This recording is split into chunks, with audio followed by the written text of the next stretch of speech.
उस दिन हम सुबह 8 बजे गए थे, 7:30-8 बजे डॉक्टर घैसास को कॉल कर गए थे कि पेशेंट को पेट दुख रहा है। हाँ, दीनानाथ मंगेशकर हॉस्पिटल में गए थे, पेशेंट का पेट दुख रहा है ऐसा करके वो बोले कि ठीक है लाओ। हम गए 9 बजे उधर ER डिपार्टमेंट में गए, उधर से उन्होंने थोड़ा BP वगैरह चेक किया, डॉक्टर घैसास को इन्फॉर्म किया। फिर हम उधर आए, हम न्यू बिल्डिंग 3rd फ्लोर पर असिस्मेंट रूम में आए। उन्होंने देखा, उन्होंने पेशेंट को ड्रेस दिया, चेंज करने के लिए ड्रेस दिया। वो प्रीवियस वो क्या बोले कि पेशेंट की कंडीशन क्रिटिकल वगैरह है, तो हमको अभी LACS करने की आवश्यकता है हमको। आप अभी कुछ मत खाओ, कुछ पानी वगैरह मत पियो। वो प्रिपरेशन होता है, वो सर्जरी के पहले का प्रिपरेशन होता है, शेविंग वगैरह उनका वो सब किया। उसके बाद थोड़ी देर बाद वो डॉक्टर घैसास आए, उनको हम मिलने के लिए गए। मिलकर उन्होंने चेक किया, वो बोले कि अभी पेशेंट की कंडीशन क्रिटिकल है, तो आपको 20 लाख रुपए अभी भरना ही पड़ेगा आपको। और वो सब पेशेंट के सामने ही बोला, 10 लाख रुपए आप डिपॉजिट करो, अगर आपके पास नहीं होगा तो आप ससन हॉस्पिटल में जा सकते हैं, उधर भी पेशेंट के उपचार होते। इतना बोलकर गए, वो सब पेशेंट के सामने हुआ। पेशेंट का BP और बढ़ा, पहले से ही बढ़ा था, पेशेंट को ब्लीडिंग था, पेट दुख रहा था और बढ़ा उस टाइम पर पेशेंट का BP।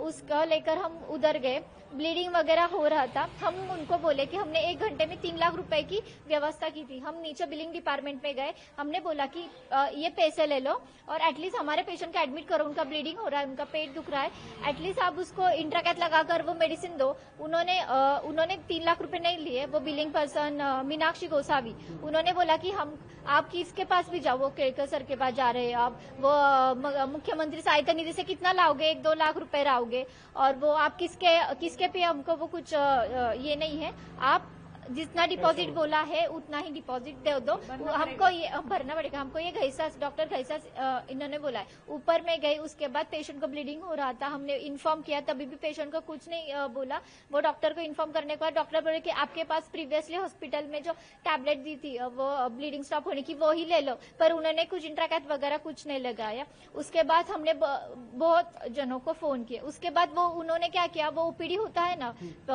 हम डॉक्टर देखते OPD में, पहले असिस्मेंट रूम में था, 4 बेड का असिस्मेंट रूम था, उधर शिफ्ट किया। वो क्या बोले कि इमरजेंसी पेशेंट आएगा तो इधर एक बेड रहना चाहिए। उनको हमारे पेशेंट की इमरजेंसी नहीं दिखी क्या उस टाइम पर। 2-3 घंटे मेरी भाभी उधर रही, पर किसी ने आकर नहीं देखा, कुछ भी नहीं किया, इंट्राकैथ नहीं लगा।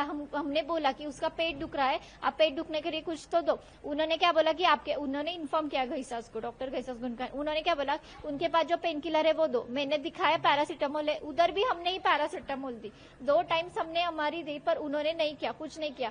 पेशेंट बोल रहा था, हमारा पेशेंट और हाइपर हो गया और रोने लगा। हमारा पेशेंट बोल रहा था कि 2-3 घंटे हुआ, इनको मेरा कंडीशन की कुछ सीरियसनेस नहीं है तो क्या होगा, कुछ मेरे बच्चे को वो करेंगे तो मुझे इस हॉस्पिटल में नहीं करना। वो बोले कि ससुर में भी होता है, हम ससुर में चले गए। वो डॉक्टर बोले ना ससुर में भी होता है, तो हम ससुर में जाने के लिए निकले। खुद से हमने वो ड्रेस बदला, सब किया, खुद व्हीलचेयर लाकर हम नीचे गए। मावशी वगैरह किसी ने कोई मदद नहीं की इसके दरमियान।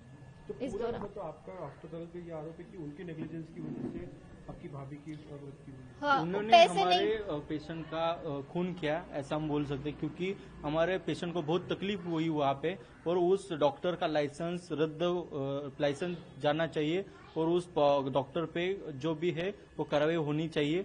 उस पेशेंट को उधर से निकाल के वो हमारे पास जो अभी हुआ ऐसा और किसी को नहीं होना चाहिए, यही हमारे पास सबका प्रूफ है। उस दिन हम कितने बजे आए थे, वो आपको झूठ लग रहा है ना, आप उनसे CCTV फुटेज मंगवाओ, सब मंगवाओ। 3 घंटे आपने क्या किया, पेशेंट को ये दुख रहा था, आप बोल रहे थे ना पेशेंट की कंडीशन क्रिटिकल है, तो पहले डॉक्टर का वर्क क्या होता है, बिलिंग देखना, क्या पेशेंट की कंडीशन ट्रीट करना। आपने 3 घंटे में क्या किया वो बताओ, और सबका CCTV बताओ। हमारे पास सबका बिल है, प्रीवियसली हम 1 महीने से पहले हम उधर गए थे। एक रिपोर्ट उन्होंने आज की और ऐसा कुछ नहीं था, वगैरह की बात उन्होंने रिपोर्ट ऐसा कुछ नहीं। वो सब उस टाइम पर किया था ना, वो ट्रीटमेंट किया था, तो CA का टेस्ट था ना, उसका रिपोर्ट नॉर्मल आने के बाद, उसका रिपोर्ट नॉर्मल 2 साल हमने विजिट किया उधर, फॉलोअप लिया, वो रिपोर्ट नेगेटिव मतलब नॉर्मल आने के बाद, पूरा बॉडी से सब जाने के बाद बेके मैम के पास और घैसास सर के और बेके मैम के पास वो गए। उन्होंने उस घैसास सर के पत्नी को उन्होंने रेफर किया, इनके पास जाओ IVF की, तो उनके पत्नी के पास हमने नहीं किया, इसका ये बदला वो ले रहे हैं। वो उन्होंने बता दिया, ऐसा कुछ नहीं बता।